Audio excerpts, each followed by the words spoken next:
Umaga po sa inyo lahat, brothers and sisters. So bago po tayo magsimula ng ating pag-aaral, samahan niyo po ko na yung bukod na langit. Banal at mahabagin naming Amang Diyos na lumikha ng langit at lupa at sa amin ay patuloy nagmamahal.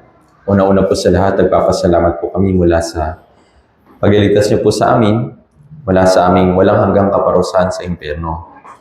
Dahil sa inyong dugo ay nalinis ang lahat ng mga kasalanan at hindi na po kami mahahatulan para sa pagdurusa doon sa impyerno. At sa tuwing inaalala po namin ito ay labis-labis po kami nagpapasalamat. Ngayong araw din po, binigyan niyo po kami ng napakagandang pagkakataon upang magtipon sa lugar po na ito upang sama-samang pagsaluhan ng iyong salita dito po sa Biblia.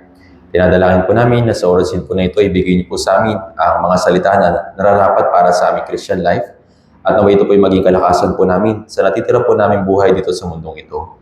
Alam po namin na malapit na po kayong dumating, kaya nawa, sa natitira po namin buhay dito sa mundong ito, matagpuan niyo po nawa kami na mga tapat na alipin at hindi mga tamad na alipin. Tulungan niyo po kami upang magawa po namin ang layunin ng aming Christian life. Ito po yung pagbabahagi ng Ebanghelyo sa mga ligaw na kaluluwa sa paligid po namin at pagtulong sa church upang lumago sa pananampalataya.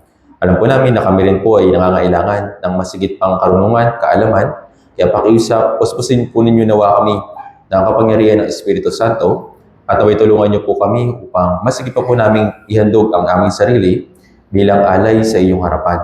Tulungan niyo po kami na magawa po namin yung tungkulin po namin sa iyong harapan ng may katapatan at may pagpapasalamat. Bagamat marami pa rin kami kahirapan at marami pa rin kakulangan, pero naniniwala po kami na kayo po yung tumutulong sa amin. Ganun din, dinadalangin po namin aming Ama, mga brothers and sisters na patuloy na nag-iingat ng kanilang pananampalataya saan man sila naroroon at ano man yung kanilang sitwasyon.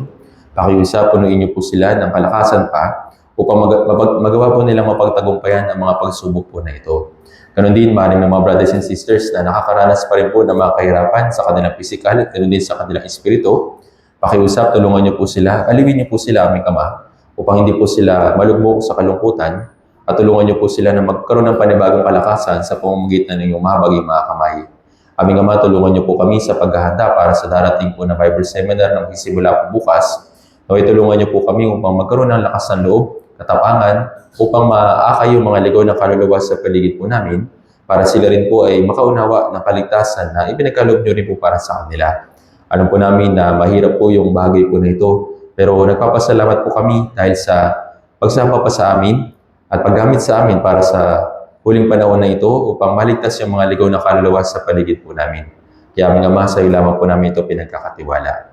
Ganun din, dinadalangin po namin yung mga brothers and sisters na maaaring hindi po man namin makakasama sa oras po na ito. Kung nasa man po sila at ano man po yung kanilang ginagawa, patuloy po ninyo silang gabayan, patuloy niyo po silang akayin upang hindi po sila matangay ng sanlibutan, hindi po sila matalo ni Satanas at hindi po sila malunod sa kanilang mga pagdanasa.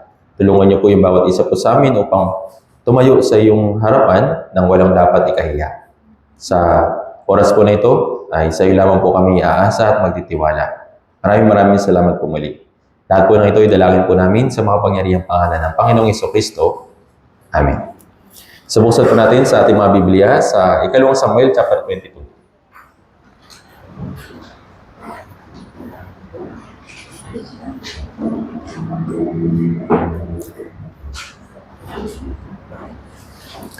Ikalawang Samuel chapter 22, mula verse 1 hanggang 4, babasahin po natin ang sabay-sabay.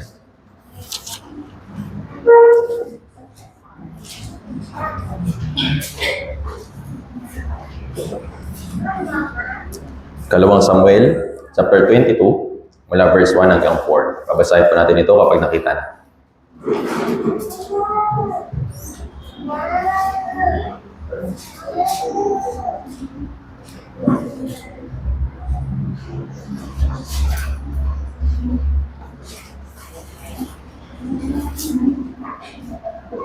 Ikalawang Samuel chapter 22, verse 1 hanggang 4. Kung nakita na po, basahin po natin ang sabay-sabay, dahan-dahan. 3, 2, 1. At binigkas ni David sa Panginoon ang mga salita ng awit na ito ng araw na iligtas siya ng Panginoon mula sa kamay ng lahat ng kanyang mga kaaway at sa kamay ni Saul. At kanyang sinabi, ang Panginoon ang aking malaking bato, ang aking tanggulan at tagapagligtas ko. Ang aking Diyos, ang aking malaking bato, na sa Kanya ay nanganganlong ako. Ang aking kalasag at sungay ng aking kaligtasan, at aking matayog na muog at aking kanlungan. Tagapagligtas ko, ikaw ang nagliligtas sa akin mula sa karahasan. Ako'y tatawag sa Panginoon na siyang karapat-dapat papurihan, at ako'y iniligtas sa aking mga kaaway. So, gaya po ng binanggit ni Haring David, dito po sa mga talata po nito, ito po isang awit o isang masiding testimony wala dun sa mga experiences niya nung siya ay naging isang hari o naluklok siya bilang isang hari. So, alam natin yung kwento na si Haring David, nung siya ay niluklok na bilang isang hari, hindi siya kagad nagkaroon ng panunungkulan.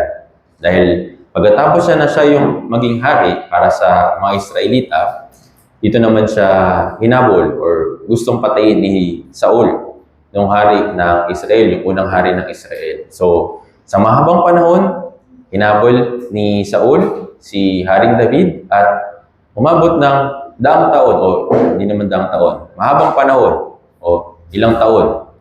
Halos umabot ng 8 to 10 years na hinahabol ni Saul si Haring David. So, dun sa time na yun, marami siyang mga bagay na nalaman at marami siyang mga bagay na na-experience. At ang conclusion niya, ito pong binasa po natin dito po sa Ikalawang Samuel, chapter 22, verse 1 hanggang 4. So sa awit 18, ito rin po yung nakalagay. So tignan po natin dun sa awit 18, mula verse 1 hanggang 3.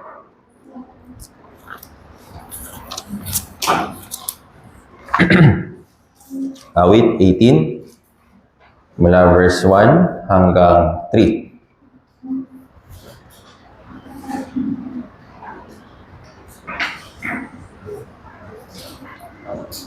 Kung nakita na po, babasahin pa natin ng sabay-sabay. Okay. Kita na, basahin natin ng sabay-sabay. Awit 18, mula verse 1 hanggang 3. 3, 2, 1. Iniibig kita, O Panginoon, aking kalakasan. Ang Panginoon ay aking malaking bato at aking muog at tagapagligtas ko. Aking Diyos, aking bato, na sa Kanya'y nanganganlong ako. Aking kalasag at siya'y sungay ng aking kaligtasan, matibay na kuta ko. So, kung dapat papurihin at naligtas ako sa aking mga kaaway. So, sa parehong talata po na ito, dun sa Ikalawang Samuel, chapter 22, at dito po sa awit, chapter 18, meron pong mga kaparehong mga salita na inulit si Haring David dito po sa mga verses po na ito. At ito po yung magiging title natin para sa ating Lord's Day sermon na ito. Gaya po na sinabi sa verse 2, yung Diyos, yung aking malaking bato, sa Kanya ako nanganganlong. So dahil nga si Haring David, dahil nga kulang siya sa kakayahan, at dahil nga marami siyang kahinaan, at siya rin ay tao na katulad natin, hindi niya kayang malagpasan yung mga, sabihin natin yung mahihirap na sitwasyon para sa Kanya. Imaginin po ninyo, hinahabol siya ng isang tao na gusto siyang patayin. Yung bagay na yun, madali bang magkaroon ng kapanatagan sa puso niya? Hindi. Kaya nga dun sa loob ng 10 taon na yun, na-stress or sabihin natin nabagabag si Haring David at palagi siyang tumatawag sa Diyos. Pero dun sa mahirap na sitwasyon na ito, dito niya na-realize na yung Diyos, siya yung aking malaking bato at sa Kanya lang ako mangakanlong. Bakit? Kasi nga, yung Diyos ay matibay na muog. Sabi ng muog, fortress, bato, matibay. Pwedeng natin maging kanlungan at pwede natin ilagay yung ating pagtitiwala sa Kanya. So bagamat si Haring David ay naging kilala o naging sikat dito po sa Biblia, pero makikita natin na sa likod niya, kumikilos yung Diyos. At dahil nga yung Diyos ay makapangyarihan sa lahat, makikita din natin na sa Christian life natin, bagamat tayo kulang, mahina at maraming pa rin kakulangan, pero kung yung Diyos yung nasa likod natin, siya yung gumagabay sa atin, magagawa rin natin mapaglampasan yung mga pagsubok na nararanasan natin sa ating Christian life habang naghihintay tayo dito sa sanlibutan. Kaya nga, ito po yung pag-aaralan po natin na yung Diyos na ni Haring David na itinuring niya ng malaking bato at dito siya nanganlong, ito po yung pag-aaralan po natin. So, dahil nga, yung Diyos, siya yung makapangyarihan sa lahat. karapat-dapat lang na sa Kanya natin ipagkatiwala yung ating kaligtasan. Tama po ba? Sa mga tao sa panahon po natin ngayon, ang pagkakilala lang nila sa Diyos, Diyos na makapagbibigay sa kanila para sa kanilang pisikal. Yes, kaya rin po ng Diyos na ibigay yun. Pero ano po yung nais niya para sa lahat ng tao? Para ba sa pisikal o para sa kanila espiritu?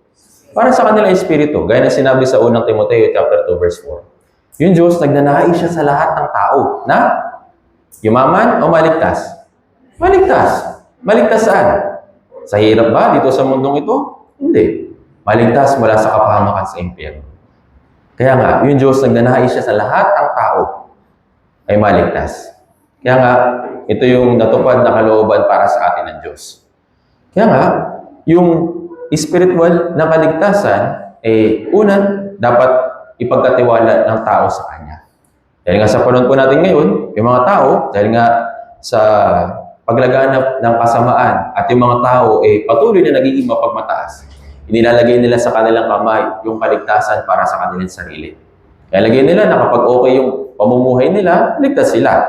Kasi nga, meron sila ng mga bagay na kailangan nila, yung resources na kailangan nila, meron sila.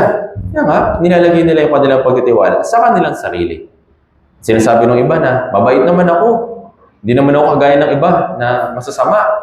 Kaya tingin ko, langit ako. Pero sa tao ba? O sa atin ba? Nanggagaling yung kaligtasan? Hindi.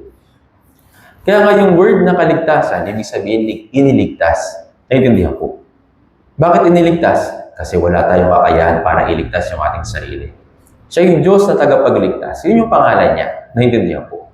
Kung yung Diyos, siya yung Diyos na tagapagligtas, dapat lang natin ilagay yung ating pagtitiwala sa kaligtasan para lang sa Kanya. Naintindihan po. Hindi natin mailalagay sa ating sarili o hindi dapat natin ilagay sa ating sarili yung kaligtasan para sa ating espiritu. Kaya nga, ito po yung dapat maunawaan ng mga tao. Kaya sinabi sa Tito, chapter 3, verse 5, iniligtas na tayo, hindi dahil sa ating katwiran, hindi dahil sa ating kakayahan. May kaligtasan, pero hindi galing sa ating sarili. Naintindihan po. Tingnan po natin ito. Awit 31. Awit 31, verse 5.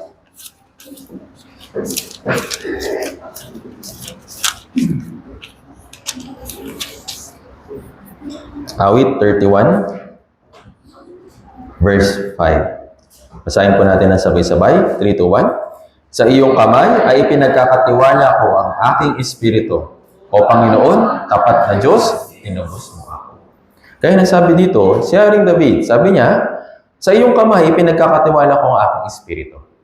Hindi na niya ipinagkatiwala yung kanyang sarili, yung katawan niya, kasi hinahabol siya para patayin. Pero kahit na yung kanyang espiritu, ipinagkatiwala niya sa Diyos. Bakit? Dahil nga yung Diyos na kanyang buog, yung Diyos na kanlungan niya. Naintindihan po.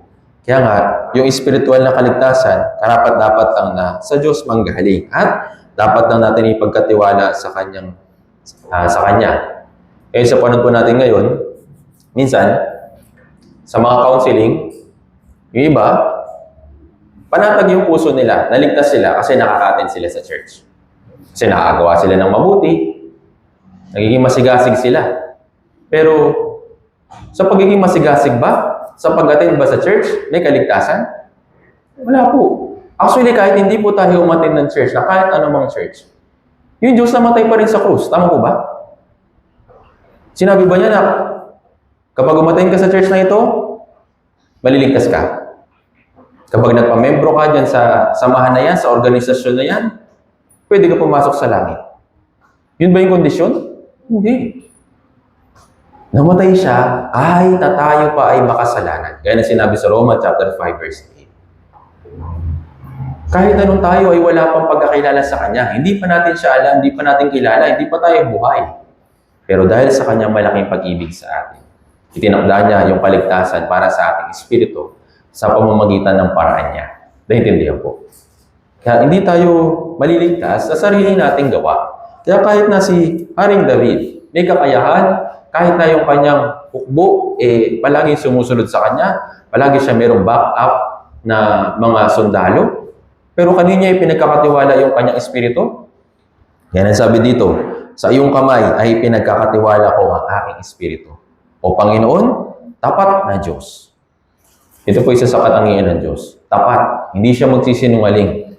At dahil nga, ito yung katangian niya na tapat at hindi nagsisinungaling, dapat lang talaga natin ipagkatiwala yung ating espiritu sa Kanya. Naintindihan po. Kung yung Diyos ay hindi tapat at yung Diyos kulang sa kakayahan, bakit pa natin kailangan maniwala sa Kanya? Kung yung Diyos naman pala walang kakayahan para iligtas yung ating espiritu mula sa kapahamakan sa impyerno, kung wala naman pala siyang kakayahan at nasa atin naman pala yung kakayahan, bakit pa natin siya tatawagin? Bakit pa natin siya hihingan ng tulong? Naintindihan po. Pero nga, dahil nga yung Diyos na ating espiritu, siya yung Diyos na tagapagligtas, dapat lang na ipagkatiwala natin yung ating espiritu sa Kanya. Naintindihan po. Kaya sabi dito, sa iyong kamay ipinagkakatiwala ko ang aking espiritu, o Panginoon, tapat na Diyos, tinubos mo ako. Same din para sa atin, na yung kaligtasan ay nagagaling lang sa Diyos. Kaya sinabi sa John chapter 14 verse 6, siya yung katotohanan, siya yung daan, siya yung buhay. Hindi sinabi ng Biblia na isa lang siya sa daan. Hindi sinabi ng Biblia na isa lang siya sa katotohanan at isa lang din siya sa buhay. Hindi. Palagi niyang sinabi dun sa verse na iyon, ako, ako, ako. Dahil ito yung katangian ng Diyos. Sabi nga, walang sino man yung makakarating sa Ama kundi sa pamamagitan ko. Gusto niyang i-emphasize ito para sa mga Israelita na umaasa sa kautusan, na iniisip na kapag sinunod nila yung 5 aklat ni Moises, pinanatili nila sa kanilang buhay, maliligtas daw sila. Pero sinabi ng Diyos, hindi. Ako yung daan, ako yung katotohanan, ako yung buhay.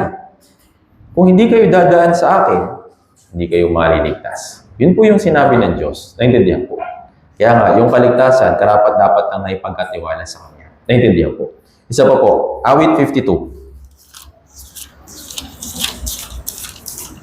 Awit 52, mula verse 5 hanggang 8. Basahin na po natin hanggang 9. Awit 52, mula verse 5 hanggang 9. Basahin natin ng sabay-sabay. 3, 2, 1. Ngunit ilulugmok ka ng Diyos magpakailanman at ahamakin Kanya mula sa iyong tolda at bubunutin Kanya mula sa lupain ng mga buhay. Makikita ng matuwid at matatakot at pagtatawanan siya ng nagsasabi, pagmasdan ninyo ang tao na hindi niya ginawang kanlungan ng Diyos, kundi nagtiwala sa Kanyang kasaganaan, sa Kanyang mga kayamanan, at nagpalakas sa Kanyang nasa. Ngunit ako'y nanasariwang punong kahoy ng olibo, sa bahay ng Diyos, nagtitiwala ako sa tapat na pag-ibig ng Diyos magpakailanman. Ako'y magpapasalamat sa iyo magpakailanman, sapagkat iyon ay iyong ginawa. At ako'y maghihintay sa iyong pangalan, sapagkat ito'y mabuti sa harapan ng mga banal. Actually, ito po yung before and after natin sa ating Christian life. Yung 5 hanggang yung verse 5, sabi dito, ngunit ilulugmok ka ng Diyos magpakailanman, aagawin at hahamakin Kanya mula sa iyong tolda at bubunutin Kanya mula sa lupain ng mga buhay. Ito po yung magiging consequences para doon sa mga tao na inilagay nila yung kanilang pagtitiwala sa kanilang kakayahan. Dahil nga, sabi nila, mabait sila, dahil sa masigasig sila sa pag-attend sa church, tapos nagbibigay sila ng malaking offering. Akala nila, doon sila nagkakaroon ng panatag na ligtas sila. Pero pagdating ng paghuhukom, anong gagawin sa kanila ng Diyos? Ilulugmok ka ng Diyos magpakailanman. Aagawin at hahatakin Kanya mula sa iyong tolda, bubunutin Kanya mula sa lupain ng buhay. Ano pong mangyayari sa isang halaman o isang puno kapag binunot? Matutuyo. Tama po ba? Ano pong ibig sabihin ng pagkatuyo? Walang silbi. Useless. Tama po ba? Magbubunga pa ba yung isang halaman o isang puno na binunot mula sa pagkakatanim? Yung mga tao, dahil nga umaasa sila sa kanilang sarili, akala nila nagbubunga sila, akala nila marami silang nagagawa para sa Diyos. Pero pagdating ng time ng paghuhukom, bubunutin sila na kagaya ng isang puno. Walang silbi. Itatapon lang sa apoy ng impyerno para maging panggatong. Naintindihan po. Ngayon, anong sabi dito? Makikita ng matuwid at matatakot at pagtatawanan siya nagsasabi, pagmasdan ninyo ang tao na hindi niya ginawang kanlungan ng Diyos, kundi nagtiwala sa kasaganaan ng kanyang mga kayamanan at nagpalakas ng kanyang nasa. Malaking kahihiyan yung mangyayari o matatamo ng mga tao na inilagay nila yung kanilang pagtitiwala sa kaligtasan para sa kanilang sarili. Naintindihan po. Malaking regret yung mangyayari doon sa impyerno. Dahil nga, inilagay nila yung kanilang pagtitiwala sa kanilang sarili, sa kanilang sigasig na hindi naman ayon sa kautosan. Hindi naman ayon sa sinabi ng Diyos na paraan ng kaligtasan. Naintindihan po. Actually, sa Christian life, ganito rin. Kung tayo ay lubos na nagtitiwala sa Diyos, yes, tayo rin ay magiging kagaya ng isang puno na naitanim sa malapit sa tabing ilog. Ano pong karakteristik ng mga puno sa tabi ng ilog? Malalakas, matitibay, at maraming bunga at maraming dahon. Tama po ba? Maluwalhati, napakaganda. May silbi. Kaya nga, ito po yung nakalagay sa verse 8 at verse 9. Sabi dito, babasahin ko po ulit. Ngunit, ako'y gaya ng sariwang punong kahoy ng ulibo sa bahay ng Diyos. Nagtitiwala ako sa tapat na pag-ibig ng Diyos, magpakailanman. Siya'y kagaya daw ng isang sariwang punong kahoy ng ulibo sa bahay ng Diyos. Sa ating Christian life, yes, kung yung pagtitiwala ay ilalagay natin sa Panginoon, hindi natin siya iiwan kahit kailan. Bakit? Nasa Kanya yung pagtitiwala natin eh. Tama ba? Hindi sa kakayahan natin, hindi sa resources na meron tayo, dahil nga siya lang yung nagbibigay ng mga bagay na yun para sa atin. Naintindihan po. Kaya nga, pagiging kagaya tayo ng sariwang punong kahoy ng ulibo sa bahay ng Diyos. Kung tayo ay magtitiwala ng lubos sa Kanya. Naintindihan po. Actually, madaling sabihin na nagtitiwala tayo sa Panginoon. Kahit nga yung mga hindi ligtas, kayang sabihin yun. Pero ano po yung pagkakaiba natin sa kanila na nagsasabi din na nagtitiwala tayo sa Panginoon? Yung mga tao sa paligid natin, sinasabi nila na magtitiwala nila sa Panginoon. Pero yung pamumuhay nila, hindi pareho. Magkasalungat. Sinasabi nila, nagtitiwala sila sa Panginoon, pero umasa pa rin sila sa kanilang sarili. Umasa pa rin sila sa kanilang resources, sa kanilang talino. Gagawa nila sabihin na nagtitiwala sila sa Diyos, pero yung pamumuhay nila, magkasalungat. Pero tayo po, bilang mga Kristiyano, ano po yung pagkakaiba natin? Hindi lang sa bibig natin sinasabi na nagtitiwala tayo sa Panginoon, kundi pati rin sa pamumuhay natin. Naintindihan po. Sa pamumuhay natin, araw-araw, inilalagay natin yung pagtitiwala natin sa Diyos. Pero yun nga, kung sinasabi lang din natin na nagtitiwala tayo sa Diyos, pero kagaya ng ibang tao na hindi ligtas, kabaligtaran yung ginagawa natin sa ating pamumuhay, magiging wala rin tayong silbi. Naintindihan po. Bakit? Nagtitiwala tayo sa ating sarili. Yung ating sarili, kulang, maraming kahinaan, hindi sapat. Kaya nga, wag natin ilalagay yung ating pagtitiwala sa ating sarili. Kung tayo ay mayroong pagtitiwala sa Diyos, sabi dito, ilagay natin yung pagtitiwala natin sa Kanya, magpakailanman.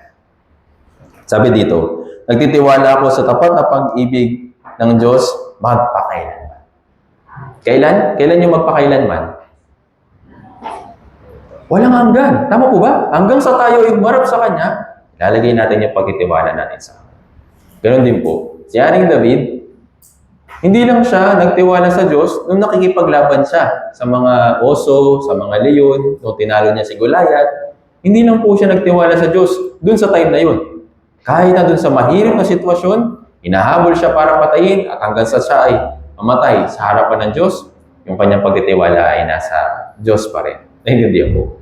Yan ang sabi ng Biblia sa Mga Gawa, chapter 13, verse 26, verse 22, na si David ay yung isang tao, isang lalaki, na yung kanyang puso ay talagang sumusunod sa kalooban ng Diyos ng buo.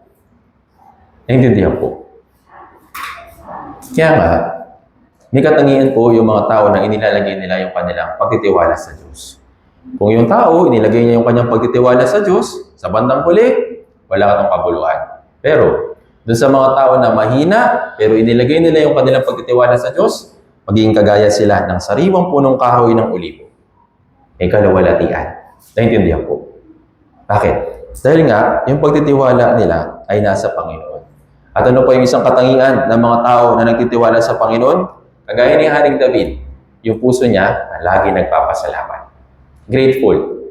Sabi dito, ako'y magpapasalamat sa iyo, magpakailanman. Bakit si Haring David ay nagkaroon ng ganitong klaseng patotoo? Na siya ay nagpapasalamat magpakailanman. Bakit? Sino po yung kumikilos sa kanya? Yung Diyos. Ano pong sabi sa kasunod? Sapagkat iyon ay iyong ginawa. Sino pong gumawa para maging maluwalhati at makapangyarihan si Haring David? Dahil ba sa kanyang sarili? Sabi dito, sapagkat iyon ay iyong ginawa. Diyos yung naglagay kay Haring David sa posisyon na yun. Diyos din yung mag-iingat kay Haring David sa posisyon na yun. At Diyos din yung mag-aalis kay Haring David sa posisyon na yun. Naintindihan po. Kaya nga, sa buhay ni Haring David, may kita po natin yung patotoo niya na siya yung aking kanlungan. Siya yung aking muog. Naintindihan po. Dahil nga, yung pagtitiwala niya ay nasa Diyos. Kaya kung ilalagay din natin yung pagtitiwala natin sa Diyos, yes, yung kaluwalhatian, siguradong darating sa atin. Naintindihan po. Tingnan po natin ito. Awit 92.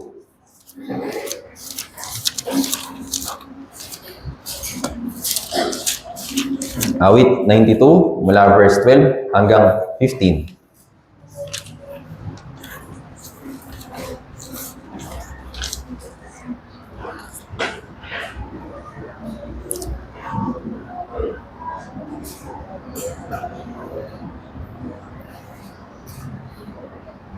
Basahin po natin.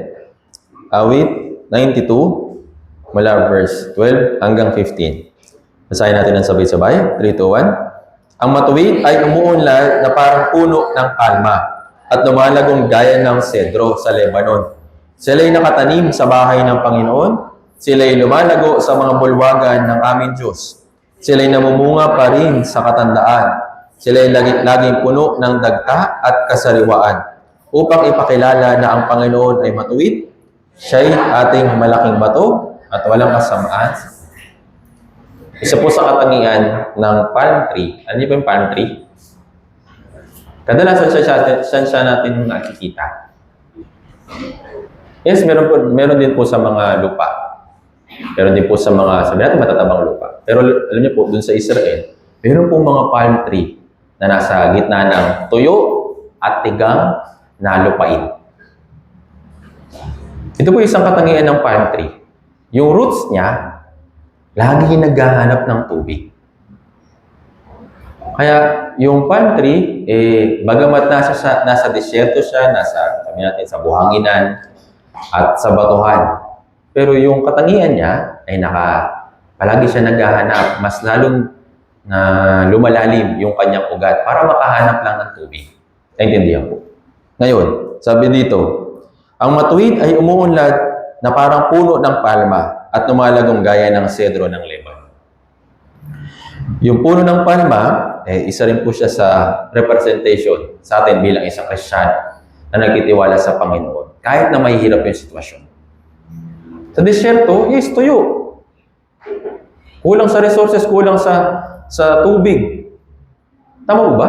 Yung lupa, hindi ganun kaganda. Tapos, may mga bato pa. Tapos, tutok pa sa araw. Maraming kahirapan. Tama po ba? Pero paano nagagawa ng isang matuwid na umunlad na gaya ng puno ng palma o gaya ng sedro sa Lebanon? Saan siya nakatanim? Sa?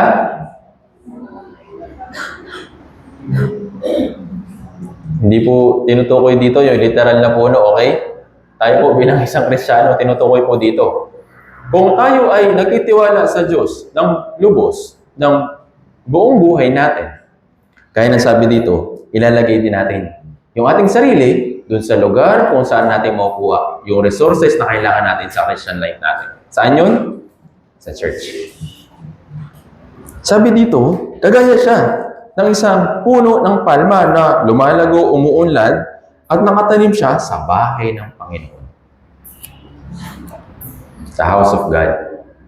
Naintindihan po. Yes, hindi po literal na isang gusali yung house of God.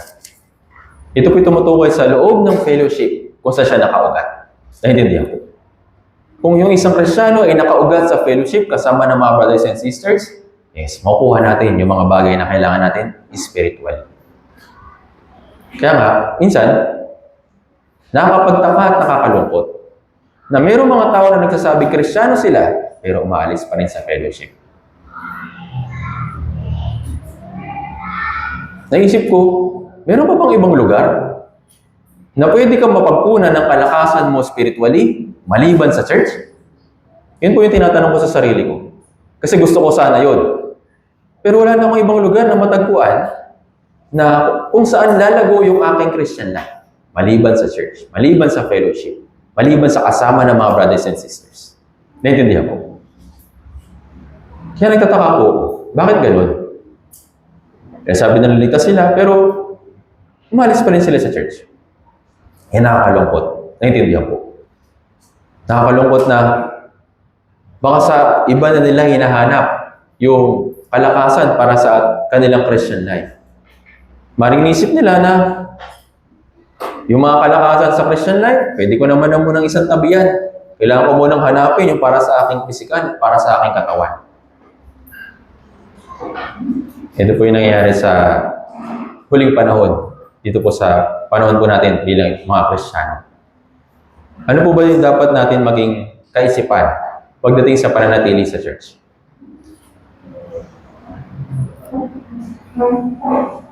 Ano po?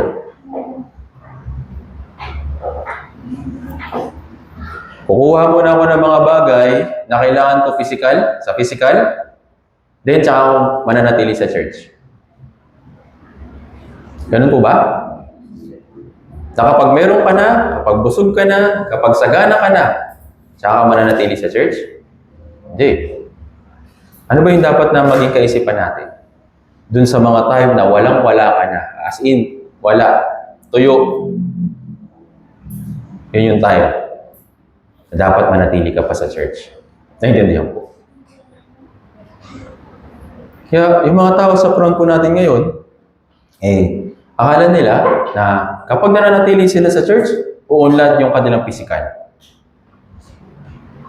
Na parang bang yung Diyos,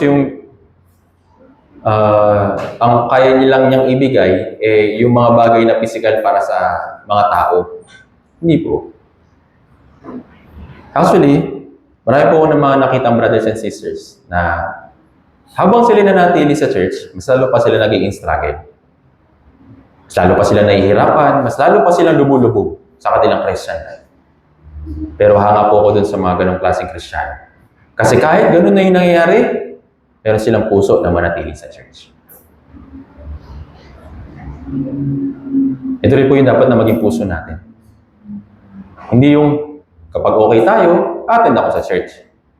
Pero kapag masama yung loob ko, hindi ako attend sa church. Doon sa time na pinakabagsak ka, doon mo kailangan yung church. Doon mo kailangan yung brothers and sisters. Doon mo kailangan yung words of God. Naintindihan po. Hindi yung pag sira na yung puso or sabihin natin devastated na, pero hanap ng ibang paraan, magmumukmuk or kung ano lang, hindi pa mananatili sa church. Kaya ano po nangyari? Tuloy-tuloy silang lumulubog. Naintindihan po. Kaya nga, nais ng Diyos na matutunan natin na ituring siya na siya yung muog natin. Siya yung ating kanlungan magpakailanman. Naintindihan po. Si Haring David, balikan natin. Si Haring David po ba, nung siya ay naging hari na, kinalimutan ba niya yung Diyos? Hindi. Nung siya ay naging hari na, mas lalo pa niyang inalala yung Diyos. Kaya nga, nag-prepare siya ng paghahanda para itayo yung templo para sa Diyos. Naintindihan po. Kasi may resources na siya. Meron na siyang mga kakayahan, meron na siyang mga manpower para itayo yun. Well, yun yung conclusion ng Christian life ni Haring David. Nung siya ay bata pa, natutunan niya na magtiwala sa Diyos.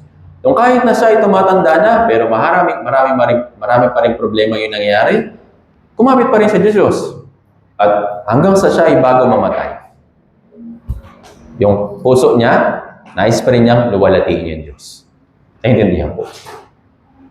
Kaya nga, ito rin po yung maganda na training para sa atin. Kaya sa pamamagitan po ng mga bagay na pinapahintulot sa atin ng Diyos, palagi dapat natin suriin yung ating sarili. Kapag maayos lang ba yung sitwasyon, ako, nagagalak sa Panginoon, magtitiwala sa Panginoon. Or, kahit na doon sa mahirap na sitwasyon, dapat pa rin ako magtiwala sa Panginoon. Sa pamamagitan nun, doon natin malulubos yung pagtitiwala sa Panginoon. Naintindihan po. Kaya nga, sabi dito, kung siya ay nakatanim sa bahay ng Panginoon, siya ilalago at, sabi dito, mamumunga pa rin sa katandaan. Minsan, mayroong pong sinasabi yung mga matatanda sa probinsya na kapag matandaan yung puno, bihira na magbunga. Kasi, kumbaga, tuyo na, kumbaga na-meet na niya yung yung limit ng ugat niya para magdig sa lupa. Hanggang doon lang yung kaya niya. Pero dito po, hindi po puno yung tinutukoy. Sabi dito, sila'y nakatanim sa bahay ng Panginoon, sila'y lumalago sa mga bulwagan ng aming Diyos. Sila'y namumunga pa rin sa katandaan, sila'y laging puno ng dagta at kasariwan. Naintindihan po. Puno pa rin sila ng biyaya. Kaya, ito rin po ay magandang evaluation sa ating Christian life. Habang tumatagal tayo sa Christian life, habang patuloy tayo na nananatili sa church, kasama ng mga brothers and sisters, check natin yung ating puso. Habang tumatagal ba ako sa church, mas marami ako natatanggap? Or sa palagay ko, mas maraming nawawala sa akin? Meron bang mga bagay na kinukuha sa atin yung Diyos habang tayo nananatili sa church? Yes, marami po. Pero bakit yun kinukuha? Kasi hindi yun yung kailangan. Naintindihan po. Pero habang tayo nananatili sa church, mas marami siyang binibigay para sa atin. Bakit? Kasi yun yung kailangan. Naintindihan po. Kaya nga, lumalago sa katandaan, laging puno ng dagta at kasariwaan. Kaya, tayo ko pong sinasabi kapag nakikinig po kayo ng words of God o kaya nagbabasa kayo ng Bible ng sarili po ninyo, palagi nyo pong i-check kung meron ka ba nakuwang biyaya. Kasi kung wala, magiging pabigat lang ito sa iyo. Magiging kabigatan lang yung pagbabasa, magiging kabigatan lang yung pag-attend sa church, magiging kabigatan lang yung kung ano mang gagawin natin sa fellowship. Pero, kung ikaw yung tao or Kristiyano, nasadig sa biyaya, yes, kahit na mahirap yung sitwasyon, hindi tayo liliban sa mga gawain sa church. Bakit? Kasi nga tayo nagtitiwala sa Diyos. Yung mga bagay na kailangan natin ay nasa Kanya. Yung mga bagay na gusto natin para sa ating Christian life, nasa Kanya. Naintindihan po. Kaya kung tayo ay nakatanim sa bahay ng Panginoon, naway tayo ay lumago sa bulwagan ng Diyos, sigurado, mamumunga tayo sa katandaan, laging puno ng dagta at kasariwaan. Naintindihan po. Kaya nga, si Haring David yung isa sa pinakamagandang example na nagtiwala sa Diyos ng lubos. Spiritually and physically, yes. Ito rin po yung makikita nating pagtitiwala ni Haring David sa Diyos o sa Panginoon. Isa pa, tignan po natin ito. Awit 56. Awit 56.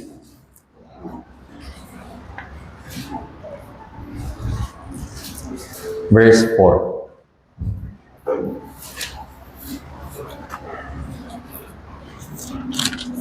Awit 56, verse 4. Kung nakita na po, basahin po natin ng sabay-sabay.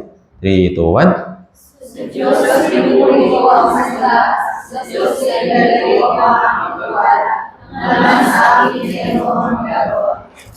Sabi dito, sa Diyos ay inilagay ko ang aking tiwala.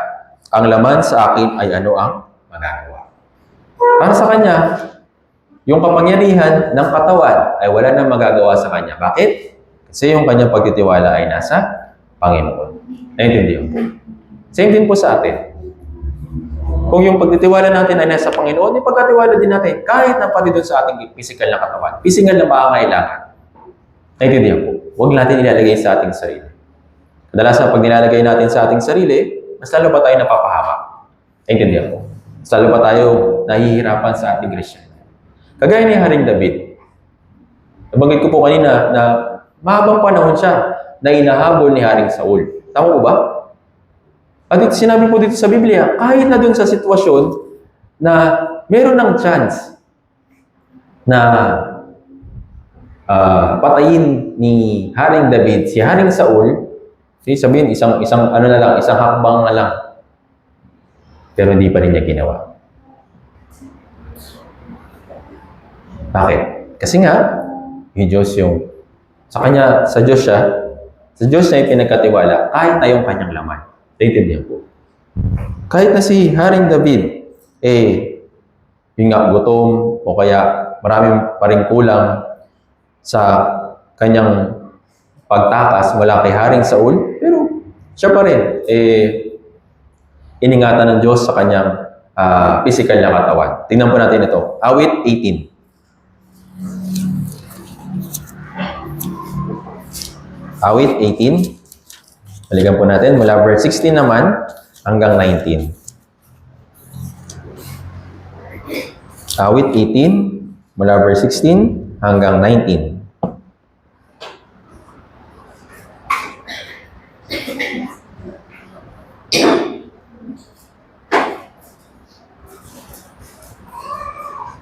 Basahin po natin. Awit 18 mula verse 16 hanggang 19. Basahin po natin sabay-sabay. 3, 2, 1. Kinuha niya ako. Mula sa maraming tubig ay sinagip niya ako.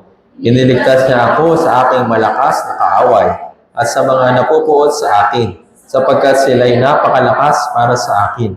Sila'y nagsidating sa akin sa araw ng aking kasakunaan. Ngunit ang Panginoon ng aking gabay, inilabas niya ako sa maluwag na dao. Iniligtas niya ako sapagkat luluhod. Sabi dito, binanggit po, di ba, na sila'y nagsidating sa akin sa araw ng aking kasakunaan. Ngunit, ang Panginoon ng aking gabay. Kahit doon sa time na pwede na siyang patayin, umaabutan na siya na ni Haring Saul, pati yung kanyang anak na si Absalom. Pero hindi siya maabot-abutan. Dahil, yung Diyos yung gumagabay sa kanya. Naintindihan? Doon po sa mahirap na sitwasyon, physically, kailangan rin natin ipagkatiwala sa Diyos yung ating katawan. Naintindihan po. Huwag natin ilagay yung ating pagtitiwala sa ating sarili. Na malakas ako, madiskarte ako, marami akong alam. Wag. Dahil dun sa time na yun, hindi natin makikita yung pagkilos ng Diyos. Hindi natin makikita kung paano tayo tinutulungan ng Diyos. Naintindihan po. At pangatlo, kung yung Diyos ay naging muog at kanlungan ni Haring David, yung Diyos na tumulong sa kanya, dun sa mga panahon na hindi na niya alam kung ano ang gagawin. Dun sa mga panahon na yun, kailangan din po natin na matutunan na ipagkatiwala yung ating sarili sa Diyos. Tingnan po natin ito. Ikalawang Samuel chapter 5. Ikalawang Samuel chapter 5. Medyo mahaba po ito. Mula verse 17 hanggang 25. Ikalawang Samuel chapter 5.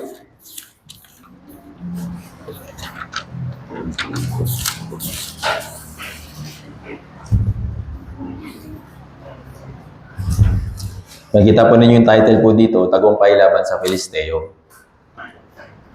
Ikalawang Samuel chapter 5, mula verse 17 hanggang 25. Nakita na po, basahin po natin ng sabay-sabay. 3, 2, 1. Nang mabalitaan ng mga Filisteo na si David ay itinilagang hari sa Israel, ang lahat ng Filisteo ay umahon upang hanapin si David. Ngunit ito ay nabalitaan at naging at siya'y pumunta sa puta.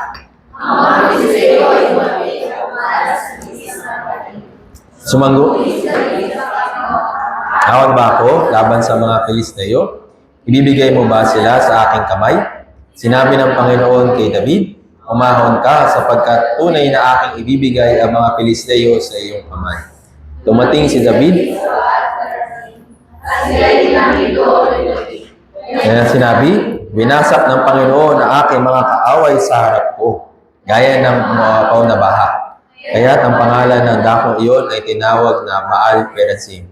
Doon ay iniwan ng mga Filisteo ang kanilang mga Diyos-Diyosan at tinangay ni David at ang kanyang mga tauhan ang mga iyon. Muling umahon ang mga Filisteo at kumalas sa libis ng Repaim. Nang sumangguni si David sa Panginoon ay kanyang sinabi, huwag kang aahon, hiligid ka sa likuran nila at ikaw ay sasalakay sa kanila sa tapat ng mga puno ng balsamo.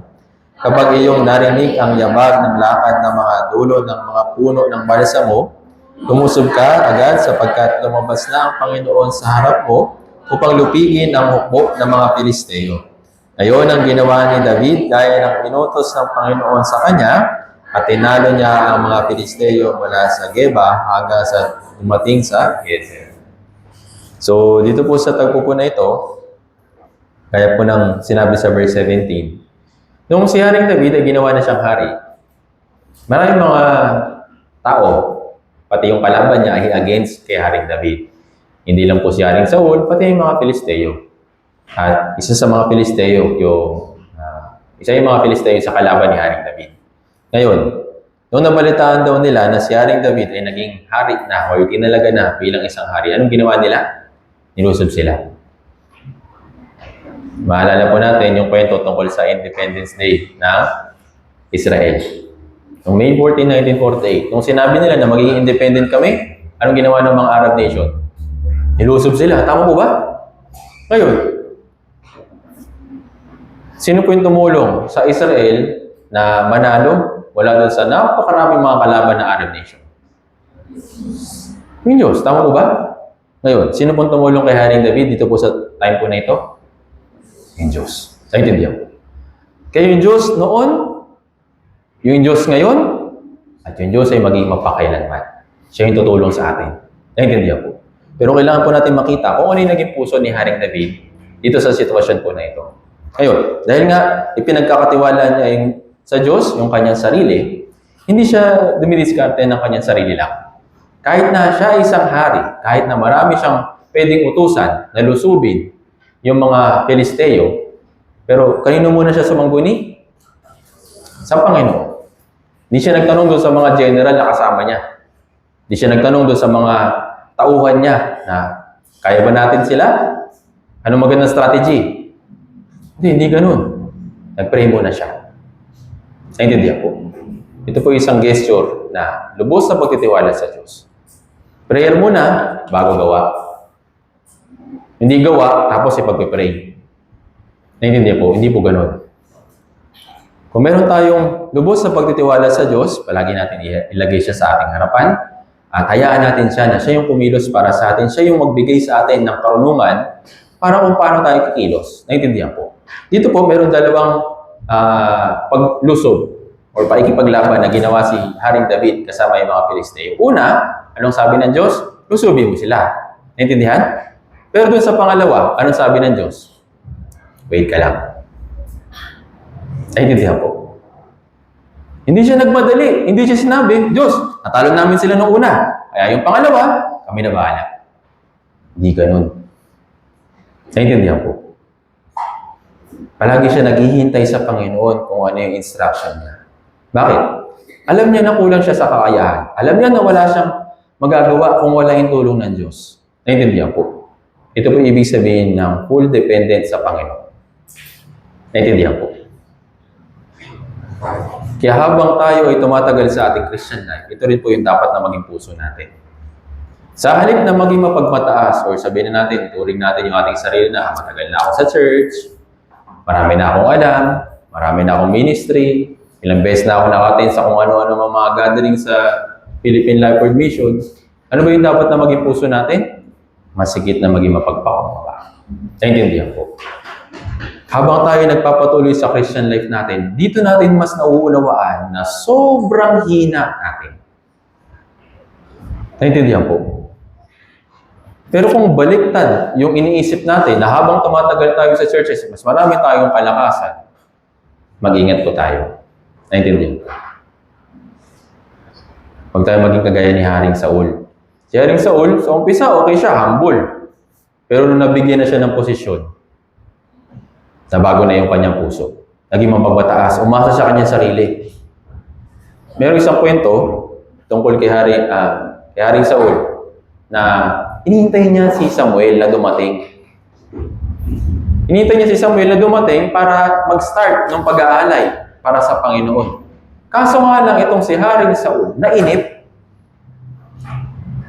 Kaya yung tungkulin ng pag-aalay sa Panginoon, nagawain ng isang propeta, inagaw niya. Kaya ano po nangyari? Doon yung time na pinabagsak na siya ng Diyos. Naintindihan po. Yung paghihintay, hindi po yung nakakatamad, nakatangian. Hindi po yung nakakabagot, nakatangian ng isang Kristiyano. Actually, yun po yung isa sa pinakamahalaga or pinaka-foundation ng ating Christian life, yung paghihintay. Naintindihan po. Sa mga tao na mayroong mahabang pasensya, masidhing paghihintay sa Diyos, sila yung nakakatagpo ng biyaya. Last time, sa isang fellowship, nasabi po ng isang brother na good things happen to those who wait. Saan po nakalagay sa Biblia? Saan? Ako. Tingnan po natin, Panaghoy chapter 3. Baka sabihin po ninyo, gawa-gawa lang po namin. Hindi po. Panaghoy chapter 3.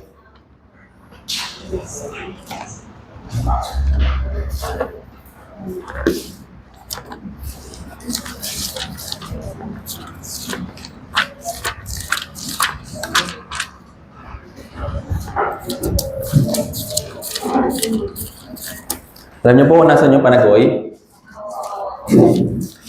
Pagkatapos po ito ng Jeremias, baka malito lang po yung iba. Panaghoy chapter 3. Verse? Chapter 3, verse 25. Sige po. Panaghoy chapter 3, verse 25. Okay po, nakita na? Sige, basahin po natin ng sabay-sabay. 3, 2, 1. Ang Panginoon ay mabuti sa kanila na naghihintay sa Kanya, sa kaluluwa na umahal. Sa mga tao na naghihintay sa Panginoon, ano po nakukuha nila?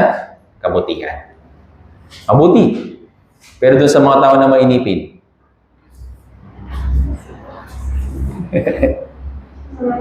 pagbagsak. Naintindihan po. Kaya nang sabi ko po kanina, kagaya si Haring David, dahil nga lubos siya nagtitiwala sa Diyos, naghihintay siya kung anong instruction. Naintindihan po. Hindi siya nagmamadali sa kanyang Christian life. Kinoconsider niya yung bagay-bagay. Iniisip niya na ilalagay niya lagi yung Diyos sa kanyang harapan. Then, saka siya humingi ng tulong, saka siya nagpe-pray, at kung nabigyan na siya ng instruction, saka niya gagawin. Naintindihan po. Pero, yung paghihintay, hindi rin po sa lahat ng aspeto pwedeng nating i-apply. Yung Diyos po, gumawa ng isang spider or gagamba na ang katangian maghintay ng prey. Alam niyo po yung prey? Yung pagkain niya. Ang pangalan po ng spider na yon ay gladiator spider. Alam niyo po yung gladiator spider? Yung mga tawag ito, yung mga gagamba. Karaniwan sa mga gagamba, gumagawa sila ng sapo, tapos naghihintay sila dun sa gitna. Kapag merong dumikit, kakainin nila. Naintindihan? Pero ito pong gladiator spider, ibang klase yung kanyang trap. Magawa siya ng isang net. Tapos yung net na yun, kapag nakahanap na siya ng prey or kakainin o pagkain, yung yung net na yun na ginawa niya, ibubuka niya, tapos lalambatin niya yung pagkain niya. Ito yung mahuhuli niya, makakain niya. Naintindihan?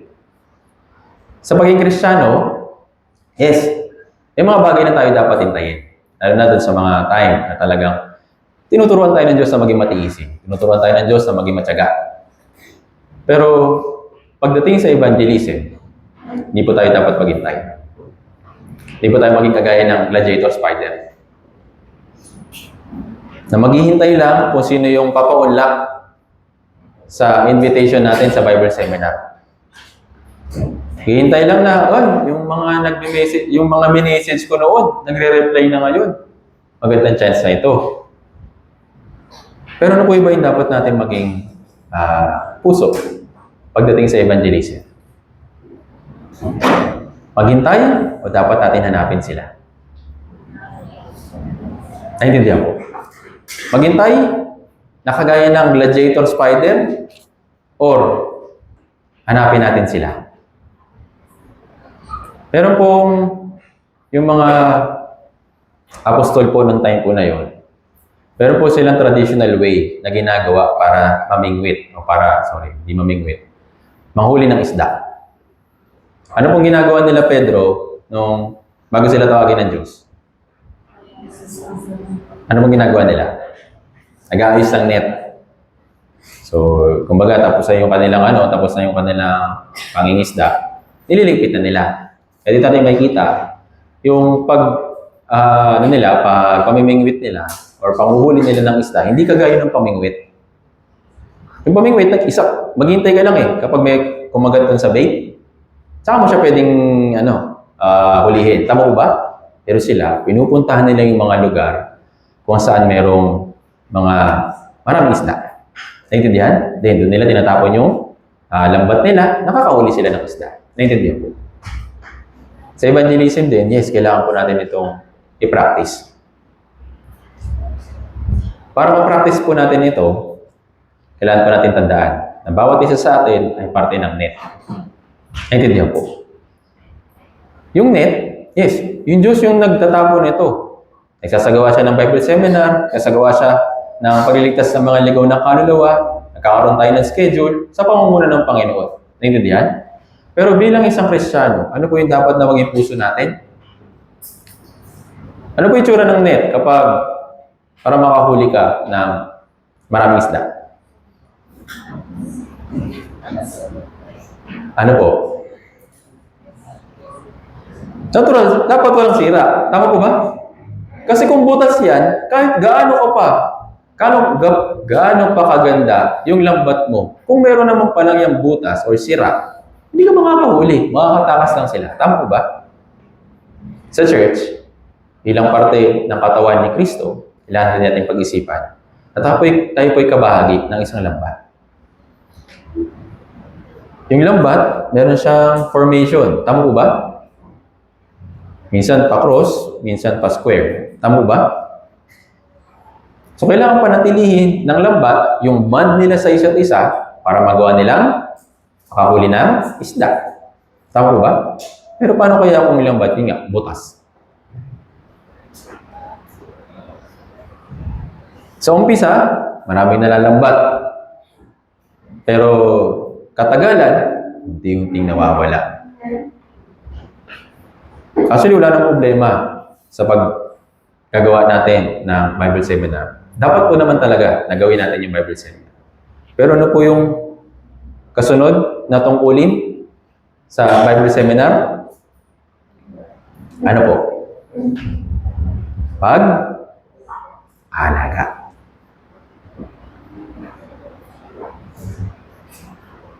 Hindi lang tayo pwedeng Bible lang Bible seminar tapos wala nag-i-stay.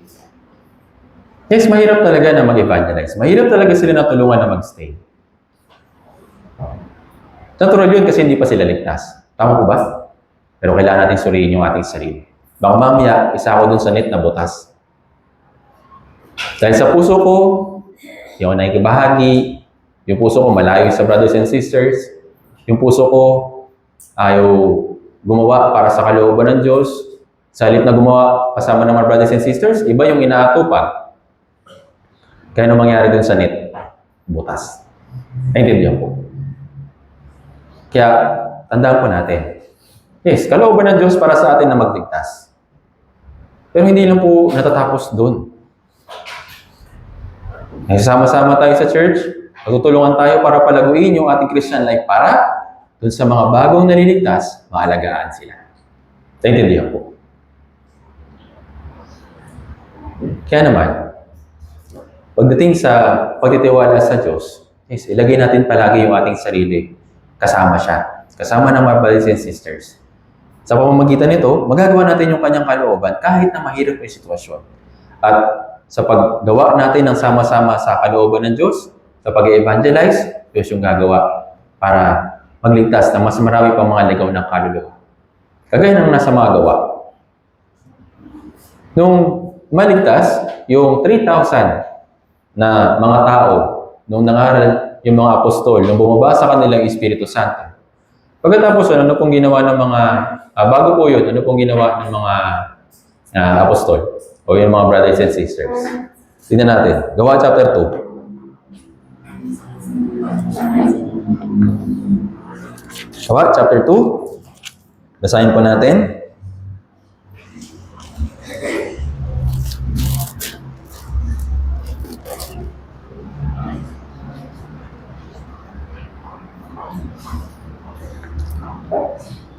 Basahin po natin mula verse 46 hanggang 47.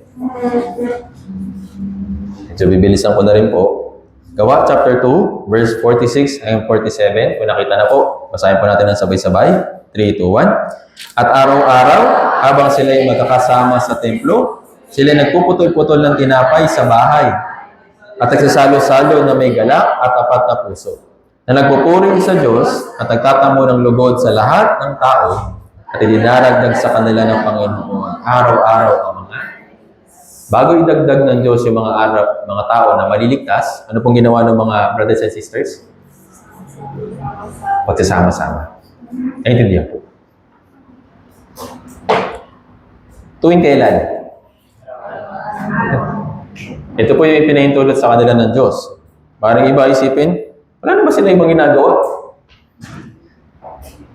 O iba siguro may trabaho, o kaya meron sigurong pag-aalaga sa pamilya.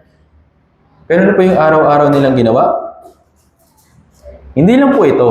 Okay? Huwag po tayong magkaroon ng misunderstanding na ito lang yung ginawa nila sa araw-araw at yung iba hindi na nila ginawa. Naintindihan? Araw-araw, meron silang ginagawang fellowship kasama ng brothers and sisters. Then, ginagawa nila yung part nila para sa family nila. Naintindihan po. Hindi naman sa atin hiningi ng Diyos yung 24 hours, di ba? Ilang oras yung hiningi niya sa atin?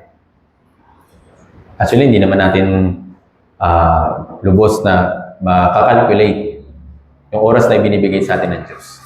Pero doon sa 24 hours, ilan yung nagagawa nating ilaan para sa Diyos?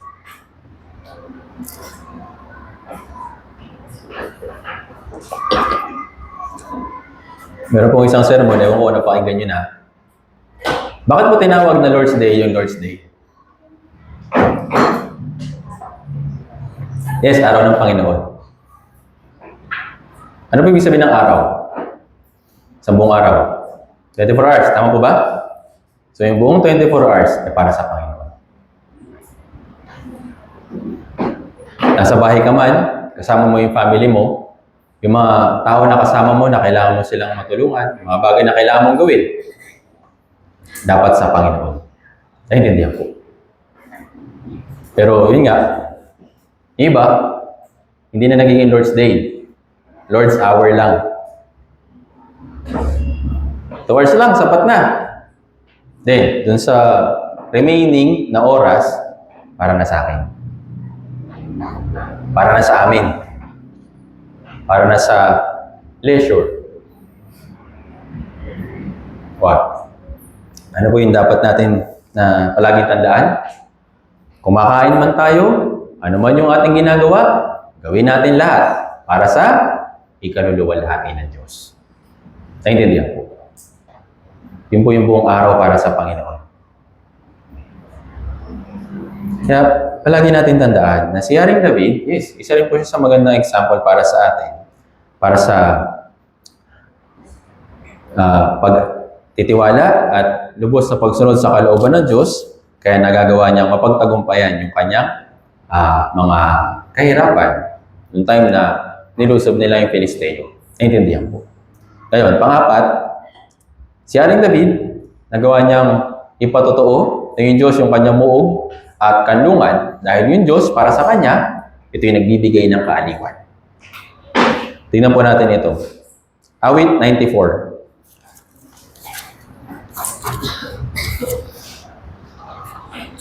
Awit 94, verse 19.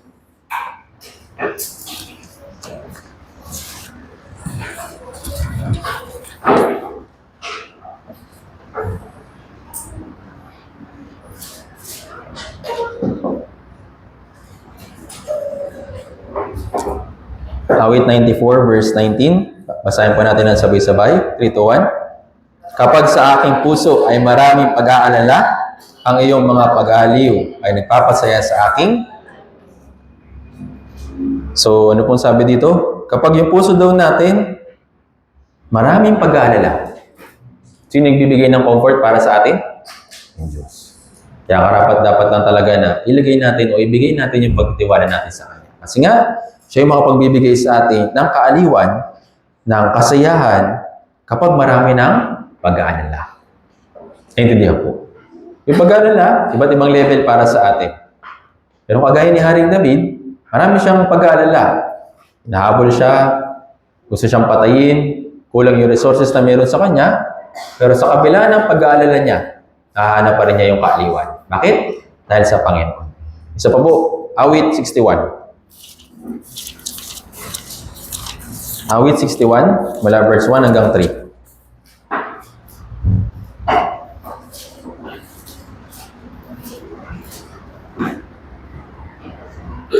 Basahin po natin, Awit 61, verse 1 hanggang 3. Basahin po natin ang sabay-sabay. 3, 2, 1. Pakinggan mo, O Diyos, ang aking daing. Tingin mo ang aking dalangin. Mula sa dulo ng lupa ay tumatawag ako sa iyo kapag nandulupaypay ang aking puso. Yatid mo ako sa bato na higit na mataas kaysa akin, sapagkat ikaw ay aking kandungan, isang matibay na muog laban sa kaaway. Sabi dito, isa rin po ito sa awit ni Haring David, na kapag nandulupaypay ang aking puso, sabi dito, ihatid mo ako sa bato na higit na mataas kaysa akin, sapagkat ikaw ay aking kandungan, isang matibay na muog laban sa kaaway. So yung comfort niya ay nasa Panginoon. Naintindihan po. Ngayon po, sa panahon po natin ngayon, iba't iba yung source ng comfort ng mga tao. Minsan, out of town, minsan, sa pamilya, minsan, yung mga bata ngayon, kahit po dito po sa loob ng church, naglalaro, nag-fellowship, nagkikentuhan, ganyan. Iba't ibang source. Pero yung kaaliwan para sa ating espiritu, saan natin makuha? Sa Panginoon. Naintindihan po. Bakit ba natin kailangan yung kaaliwan sa ating espiritu? Kasi sa mga spiritual na bagay, yung mga kaalalahanin na yun, kadalasan, wala tayong magawa para solusyonan. Tama po ba?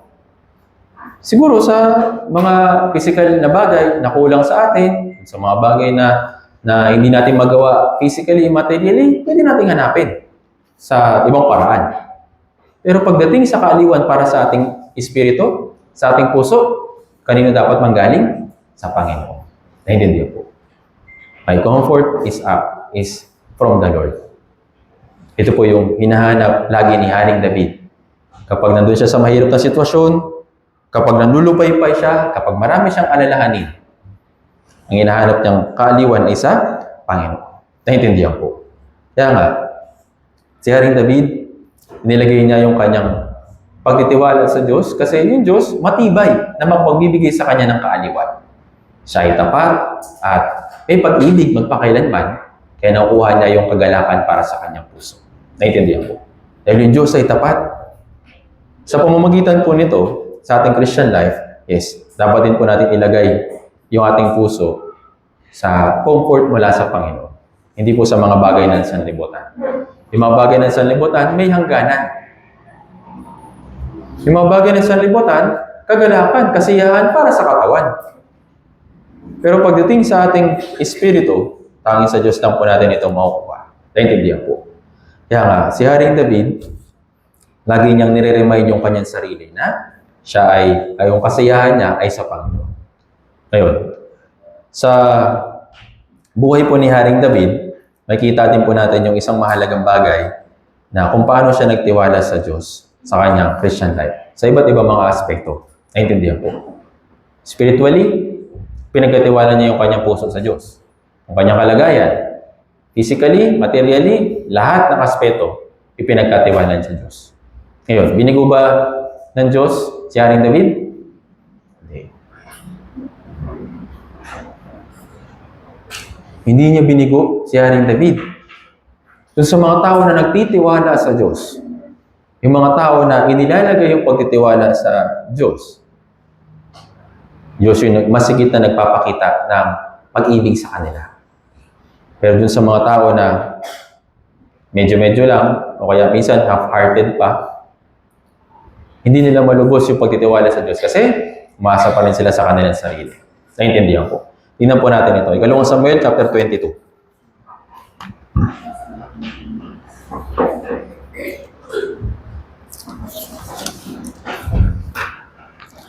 Ikalawang Samuel chapter 22.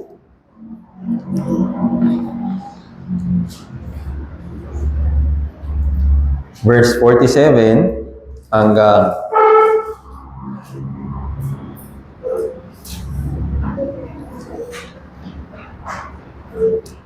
51. Kalawang Samuel, chapter 22, mula verse 47 hanggang 51. Babasahin po natin ito ng sabay-sabay. Kalawang Samuel, chapter 22, mula verse 47 hanggang 51. Basahin po natin ng sabay-sabay. 3 to 1. Ang Panginoon ay buhay. Ang aking malaking bato'y kapupurihan. At dakilain ang Diyos at malaking bato ng aking kaligtasan. Ang Diyos na ipag-iiganti ako sa mga bayan ay nilagay sa ilalim ko, na siyang naglabas sa akin mula sa aking mga kaaway. Sa ibabaw ng aking mga kaaway, ako'y iyong tinanghal. Iniligtas mo ako sa mga taong mahilig sa karahasan. Dahil dito'y pupurihin kita, O Panginoon, sa gitna ng mga bansa, at aawitin ko ang aking pangalan, ang mga pagdakila. Dakilang pagtatagumpay ang sa kanya'y hari ibinibigay, at nagpapakita ng tapat na pag-ibig sa kanyang hinirang kay David at sa kanyang minhi ang pangailanman. Sa uli, dahil nga si Haring David ay na-experience niya yung pag-iingat ng Diyos, yung paggabay ng Diyos sa kanya, sa kanyang buhay, ano pong sinama niya dito sa verse 50? Dahil dito'y pupurihin kita. Yun po yung pinakamaganda na testimony para sa atin na sa buhay natin, dahil na-experience natin yung na inilagay natin yung pagtitiwala sa Diyos, ito po yung natural na lalabas sa atin. Yung bibig natin, papupurihan siya. Yung buhay natin, papupurihan siya. Bakit? Kasi nga, siya ay tapat na nag-iingat sa atin. Siya yung ating muog, magpakailanman. Siya yung ating kanlungan, magpakailanman. Naintindihan ko?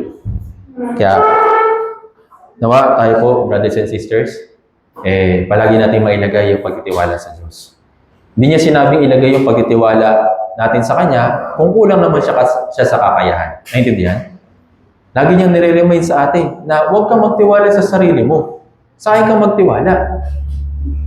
Hindi niya sinabi yun para magbanggit lang sa atin ng mga salita na magaganda lang sa pandinig. Kundi sa pamamagitan nito, ito natin makukuha or matatanggap yung mga kailangan natin para sa ating Christian life. Kung ituturing natin yung Diyos na siya yung muog at yung ating kanlungan magpakailanman. Naintindihan po? Naintindihan?